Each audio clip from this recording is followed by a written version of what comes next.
लीजिए छात्रों, कक्षा आपका 7वीं का देखिए विषय विज्ञान राज्य शिक्षा केंद्र मध्य प्रदेश भोपाल वार्षिक परीक्षा सत्र 2024-25 यानी कि 8 मार्च का पूरा आपका 101% क्वेश्चन पेपर आपका वायरल हो चुका है। ठीक है, देखिए 60 अंकों का पेपर, 2.5 घंटा आपको समय दिया जाएगा। चलिए फटाफट पूरे क्वेश्चन का आंसर देखते हैं। सबसे पहले देखिए आपका इसमें आता है बहुविकल्पी क्वेश्चन 1 से 5 तक। तो चलिए देखते हैं। पहला क्वेश्चन देखिए, आपको लिखा है ऐसा पौधा जिसकी पत्तियां घड़े के आकार में बदल जाती है तथा छोटे छोटे कीड़े मकोड़ों को शिकार करती है। तो आपको कह रहा था देखिए बेल का पौधा, जंगली पौधा, झाड़ी युक्त पौधा या फिर आपका देखिए घटपर्णी। सिंपल सा देखिए आपका आंसर है जो देखिए घड़े के आकार में होती है ना, आपने पढ़ा भी होगा। यहाँ पे आपका घटपर्णी, इसे कीट भक्षी भी कहा जाता है। ठीक है, सेकंड क्वेश्चन देखिए, चीरने एवं फाड़ने वाले दांत कहलाते हैं क्या? आपका देखिए रत्नक कहलाते हैं, चवर्णक, कृदंत या फिर आपका अग्रचवर्णक। राइट आंसर देखिए आपका इसमें रत्नक हो जाएगा। ठीक है, चलिए आगे देखिए। क्वेश्चन आपका देखिए इसमें आपका तीसरा दिया है, हम जानते हैं कि धमनी सदैव ऑक्सीजन समृद्ध रक्त का परिवहन करती है और सिरा अशुद्ध रक्त को हृदय में ले जाती है। तो फुफ्फुस धमनी के संबंध में कौन सा कथन सत्य है? देखिए यह ऑक्सीजन समृद्ध रक्त को फेफड़े से ले जाती है, कार्बन डाइऑक्साइड समृद्ध रक्त को फेफड़े तक ले जाती है। विकल्प ए और बी आपका दोनों सही है। फिर देखिए ऑक्सीजन एवं कार्बन डाइऑक्साइड दोनों आपका समृद्ध परिवहन करता है। अगर देखिए तीनों का, अगर मैं इनका आंसर की बात करूं तो देखिए आपका यह हो जाएगा, यह कार्बन डाइऑक्साइड समृद्ध आपका रक्त को देखिए क्या करता है, यहाँ पे आपको ये वाला बी नंबर आपको आंसर करना है। ठीक है, चलिए कर लीजिएगा। मैं आपको आगे आपको लिखित आंसर दिखाऊंगा। चौथा देखिए, ऐसी गति जो निश्चित समय अंतराल के पश्चात अपनी गति दोहराती है क्या? आपका देखिए सरल गति होती है, घूर्णन गति, असमान गति या फिर देखिए आपका आवर्ती गति। राइट आंसर देखिए आपका इसमें हो जाएगा आपका आवर्ती गति। क्वेश्चन देखिए पांचवा, निम्नलिखित में से किस रसायन का उपयोग कर जल का शुद्धिकरण किया जाता है? कपड़ा धोने का सोडा, डीडीटी पाउडर, क्लोरीन या फिर देखिए फिलाइन। अगर मैं देखिए पांचवे के आंसर की बात करूं तो आपका ये हो जाएगा आंसर, आपका यहाँ पे क्लोरीन हो जाएगा। ठीक है, इसके बाद देखो आपका छठवा आता है रिक्त स्थान वाले क्वेश्चन। पूछा गया है देखिए, नीचे दिए गए स्थान की पूर्ति कीजिए, 1 अंक आपको मिलेंगे। भोजन के घटक कार्बोहाइड्रेट, प्रोटीन, वसा, विटामिन और कौन सा है? आपका अगला आपका हो जाएगा जल हो जाएगा। ठीक है, आप इसमें जल लिख दीजिएगा। ये देखिए आपको आज जल लिखना है। इसके बाद देखिए क्षुद्रांत की आंतरिक भित्ति पर अंगुली के समान अनेक प्रवर्त पाए जाते हैं। यानी देखिए अंगुली के समान क्या होते हैं? यहाँ पे आपका जाल पाया जाता है। उसे क्या कहते हैं? उसे कहते हैं बिली कहते हैं। ठीक है, तो आप बिली कैसे लिखेंगे? आप लिखेंगे ऐसे, बिली। ठीक है, आप ये बिली लिख लो। इसके बाद देखिए लिखा है, बुखार आने पर डॉक्टर द्वारा शरीर के तापमान को मापने के लिए कौन सा उपकरण का प्रयोग करते हैं? तो देखिए सिंपल सी आपका हो जाएगा आंसर, थर्मामीटर। ठीक है, थर्मामीटर आप इसमें आंसर में लिख लो, कोई दिक्कत है नहीं। अगला देखो आपका दिया गया है इसमें, यहाँ पे 9वां नंबर, हीमोग्लोबिन कोशिकाओं की कौन सी कोशिका में पाया जाता है? तो देखिए आपका लाल रक्त कोशिकाओं में। ठीक है, आंसर आपको लिखना है लाल और लिख देना है आपको रक्त, बस आपको इतना लिखना है। 10वां देखिए, किसी वस्तु द्वारा एकांक समय में तय की दूरी को उस वस्तु क्या कहते हैं? आपका चाल कहते हैं। आप आंसर चाल करो। चलो इसके बाद देखते हैं आपका क्वेश्चन। आपका देखिए अति लघुत्तरी आता है। अति लघुत्तरी क्वेश्चन आपको जो इसमें पूछा गया है, इसमें प्रत्येक के लिए आपको 2 अंक मिलेंगे। सहजीवी संबंध किसे कहते हैं? आपका ये क्वेश्चन पूछा गया है। ठीक है, साथ में देखिए आमाशय की संरचना कैसी होती है? आपका ये क्वेश्चन पूछा गया है। अगर मैं आंसर की बात करूं देखिए तो आपको आंसर लिखना है, देखिए जब 2 अलग अलग जीव एक दूसरे का समर्थन करके अपना जीवन जारी रखते हैं तो इसे सहजीवी कहते हैं। ठीक है, आपका जैसे उदाहरण क्या लिया है? आपका लाइकेन दे दिया है। ठीक है, इसी प्रकार देखिए आमाशय की संरचना कैसी होती है? तो भाई साहब आमाशय की आपकी संरचना आपका थैलीनुमा होती है। बिल्कुल आपका यहाँ पे राइट आंसर है। वीडियो को लाइक करो फटाफट और दोस्तों को शेयर कर दो। ठीक है, और चैनल जरूर सब्सक्राइब कर लेना। क्वेश्चन देखिए आपका 13वां क्या दिया गया है? इसमें दिया है क्षारक किसे कहते हैं? उदाहरण सहित आपको बताना है। गर्मी के दिनों में पसीना अधिक निकलने पर कपड़ों पर सफेद धब्बे बन जाते हैं, क्यों? आपका देखिए 2 नंबर क्वेश्चन है। साथ में देखिए 15वां क्वेश्चन, पादपों में आपका जनन के प्रकारों के नाम और ह्यूमस किसे कहते हैं? आपका ये क्वेश्चन पूछा गया है। चलिए आपको आंसर दिखा देते हैं। ये देखिए आपको 13वें का क्वेश्चन का आंसर मिल जाएगा। क्षारक एक प्रकार का रासायनिक पदार्थ है जो जल में घुलने पर हाइड्रोक्साइड आयन OH का स्त्राव करता है। ठीक है, और क्षालकों का pH मान क्या होता है? आपका देखिए 7 से अधिक होता है। उदाहरण देखिए सोडियम हाइड्रोक्साइड। इसके बाद देखो आपका क्वेश्चन 14वां, गर्मी के दिनों में अधिक पसीना निकलने पर कपड़े पर धब्बे बन जाते हैं, आपका क्यों? तो देखिए कपड़े, गर्मी के दिनों में पसीना अधिक निकलने पर कपड़े पर धब्बे बन जाते हैं क्योंकि पसीने में उपस्थित लवण सोडियम क्लोराइड जब वाष्पित होता है तो वे कपड़े पर जमा हो जाता है और सफ़ेद धब्बा बन जाता है।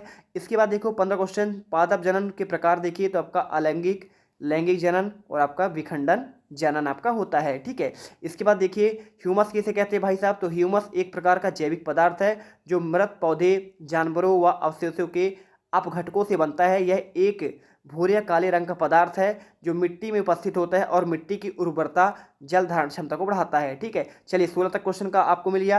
अब क्वेश्चन देखो आपका 17वां, यहाँ पे आता है लघुत्तरीय क्वेश्चन। इसमें आपको 30 से 40 शब्दों में 3 अंक के क्वेश्चन दिए जाएंगे। गर्मियों में सफ़ेद और हल्के रंग के वस्त्र, सर्दियों में गहरे आपके रंग के वस्त्र पहनना अधिक आरामदायक है, क्यों? 3 नंबर क्वेश्चन देख लीजिए। साथ में देखिए कारखाना के अपशिष्ट जलाशय को प्रवाहित करने से पहले उदासीनता क्यों किया जाता है, ये क्वेश्चन पूछा गया है। परागण देखिए किसे कहते हैं, परागण एक प्रकार पूछा गया है। रैखिक गति और वृत्तीय गति का उदाहरण पूछा गया है। पेड़ों का महत्व पूछा गया है। 22वां देखिए आपके आपंक क्या है, शुष्क आपंक का उपयोग क्यों किया जाता है। ठीक है, इसके साथ देखो आपको यहाँ पे 23 से आपके आगे क्वेश्चन दिए गए हैं 26 तक। चलिए हम पूरे 26 तक का आंसर एक एक करके देख लेते हैं। ठीक है, चलिए यहाँ पर आपको जो है ये आंसर मिल जाएगा। मैंने आपको देखिए 16 तक का आंसर दे दिया है। 17वां क्वेश्चन आपको यहाँ पे ये दिया गया है, गर्मियों के दिनों में सफ़ेद वस्त्र आपको देखिए तो आपको यहाँ पे इसका गर्मियों में सफ़ेद वस्त्र पहनना चाहिए, अधिक आवश्यक है, क्योंकि देखिए हल्के रंग के वस्त्र सूर्य की किरणों से प्रतिबंधित होते हैं और शरीर की गर्मी कम करती है। सर्दियों में देखिए गहरे रंग के वस्त्र पहनना चाहिए क्योंकि आवश्यक, क्योंकि गहरे रंग के वस्त्र सूर्य की किरणों को अवशोषित करता है यानी सोखता है, जिससे शरीर पर क्या है आपको गर्मी मिलती है। 18वां देखो क्या दिया गया है, 18वां क्वेश्चन आपका यहाँ पे ये मिल जाएगा। कारखाने के अपशिष्ट जलाशयों में प्रवाहित करने वाले उदासीनता क्या होता है, देखिए तो उत्तर कारखाने के अपशिष्ट को जलाशय में प्रवाहित करने पर पहले उदासीन किया जाता है ताकि देखो अपशिष्ट में उपस्थित अम्ल और क्षार निष्क्रिय किया जा सके। इससे देखिए आपका जिससे जलाशयों में जल प्रदूषित होने से बचाया जा सके। पूरा कॉपी पर आंसर लिख लेना। और अपशिष्ट के उपसिक्त विषाक्त पदार्थों को हटाया जा सके, जल में विषाक्तता न बढ़े। इसके बाद देखो परागकण क्या किसे कहते हैं, देखिए परागकण एक प्रकार का जैविक कण है जो पौधे के पुष्पों से उत्पन्न होता है और यह पौधे के प्रजनन में महत्वपूर्ण भूमिका निभाता है। जैसे स्वपरागण हो गया, पर परागण हो गया, मध्य परागण और आपका वायु परागण हो गया। ठीक है, वीडियो को लाइक करना और दोस्तों को शेयर करना मत भूलना। ठीक है, इसके देखिए आपको जल परागण भी होता है। इसके बाद देखो आपका 20वां क्वेश्चन, रैखिक गति और वृत्तीय गति को समझाना है। तो रैखिक गति, वृत्तीय गति 2 प्रकार के होते हैं जो वस्तुओं में गति की आपका देखिए वर्णित करती है। देखिए पहला आपका होता है रैखिक गति, यह एक सीधी रेखा गति करती है, इससे वस्तु की गति की दिशा, गति की दर नियत रहती है। उदाहरण देखिए एक गाड़ी पर चलती हुई आपका गाड़ी सड़क पर चलती है। और वृत्तीय गति क्या होता है, देखिए वस्तु एक वृत्त या सर्कल में गति करती है, इसमें वस्तु की गति की दिशा और गति की दर नियत नहीं रहती है, बल्कि यह वस्तु केंद्रीय दिशा में बदल जाती है। उदाहरण एक चक्की का घूमना, है ना, हो गया ना आंसर। इसके बाद देखो आपका 21वां, पेड़ों को महत्व पर आपको लिखना है। तो देखो आपका वायुमंडल में ऑक्सीजन का स्त्राव, वायुमंडल को कम करना, जल चक्र को बनाए रखना, साथ में देखिए मिट्टी का क्षरण करना यानी मिट्टी का देखिए कटाव से रोकता है, जैव विविधता को बढ़ावा देता है। भाई साहब जैव विविधता, पेड़ पौधे आपके लगातार बढ़ते जाते हैं।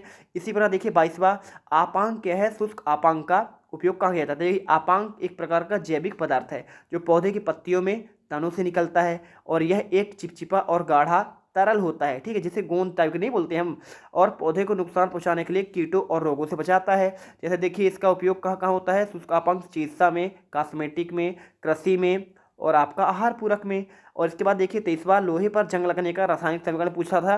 तो लोहे में जंग लगने का आवश्यक परिस्थिति देखिए रासायनिक समीकरण आपका होता है, देखिए 4Fe लोहा ऑक्सीजन 6H2O करेंगे तो आपका देखिए लोहे का हाइड्रोक्साइड बनेगा। और लोहे में जंग लगने का आवश्यक परिस्थिति देखिए आपको यहाँ पे जो है ये पूरा आपको पानी की उपस्थिति और आपका नमी लिख देना है। इसके बाद देखो आपको ये, इसके बाद आपका यहाँ पे तापमान भी है और लोहे में सतह का खरोच और आपका दरार भी शामिल है। ठीक है, चलिए 24वां देखिए, जाइलम क्या है और यह पौधे की वृद्धि विकास किस प्रकार करता है। तो जाइलम एक पौधे का वास्तुकुलर टिश्यू में से एक है जो पौधे के वृद्धि और विकास में महत्वपूर्ण भूमिका निभाता है। जैसे देखिए जाइलम के कार्य क्या क्या होते हैं, पानी और खनिज का परिवहन कहाँ से, जड़ के द्वारा करता है। ठीक है, मिट्टी से आपका जमीन से, और पौधे की वृद्धि और विकास भी करता है और पौधे की संरचना में आपका सहायक भी होता है। भाई साहब बड़ा होता है वो। ठीक है, जाइलम और फूलों में आपने पढ़ा है ना, फूलों में आपका तनों का विकास होता है, पूरे उसके भाग में जाता है खाना। और विद्युत धारा के चुंबकीय प्रभाव को उदाहरण सहित समझाइए, चित्र भी आपको यहाँ पे बनाना है। ठीक है, तो विद्युत धारा के चुंबकीय प्रभाव का अर्थ होता है जब विद्युत धारा किसी चालक में प्रवाहित होती है, उसके चारों ओर एक चुंबकीय क्षेत्र उत्पन्न होता है और यह चुंबकीय क्षेत्र विद्युत धारा की दिशा में तीव्रता पर आपका देखिए निर्भर करता है। ठीक है, पूरा आंसर लिखना कॉपी पर। और विद्युत धारा के चुंबकीय प्रभाव का उपयोग इलेक्ट्रोमैग्नेटिक में किया जाता है इलेक्ट्रोमैग्नेटिक एक ऐसा उपकरण है जो विद्युत धारा के चुंबकीय प्रभाव का उपयोग किया जाता है, शक्तिशाली चुंबक आपका उत्पन्न करता है। देखिए आपको यहाँ पे चित्र भी आपको यहाँ पे आपको बना लेना है। बहुत बढ़िया। देखिए आपका ये नॉर्थ पोल हो गया, ठीक है, उत्तरी ध्रुव आपका, ये देखिए दक्षिणी ध्रुव, और ये देखिए आपका यहाँ पे क्या है, चुंबकीय आपका यहाँ पे रेखाएं बाहर की ओर निकल रही हैं, ठीक है, समझ में आ गया ना। इसके बाद देखिए आपका, देखिए यहाँ पे समझ में आ रहा है कि आपका नॉर्थ से साउथ की ओर जा रही हैं। इसके बाद देखो आपको 26वां वास्तविक और आभासी प्रतिबिंब 3 अंतर पूछा गया है। तो प्रतिबिंब किससे, देखिए वास्तविक प्रतिबिंब दर्पण के पीछे बनता है, जबकि आभासी प्रतिबिंब कहाँ बनता है, दर्पण के सामने बनता है। प्रतिबिंब की दिशा देखिए, प्रतिबिंब की दिशा, वास्तविक प्रतिबिंब आपका जो है वस्तु के विपरीत होता है, जबकि आभासी प्रतिबिंब वस्तु की दिशा में आपका होता है। प्रतिबिंब की आकृति देखिए, वास्तविक प्रतिबिंब एक वास्तविक वस्तु प्रतीत होता है, जबकि आभासी प्रतिबिंब एक आभासी वस्तु की तरह प्रतीत होता है, वास्तव में जो आपका नहीं होता है। तो इस प्रकार देखिए हमने पूरे क्वेश्चन के आंसर आपको प्रोवाइड करा दिया है, और आई होप अब आपको जो है ना पूरे के पूरे नंबर आपको यहाँ पे आसानी से मिल जाएंगे। मिलते हैं, वीडियो को लाइक करना, दोस्तों को शेयर करना। जय हिंद, जय भारत।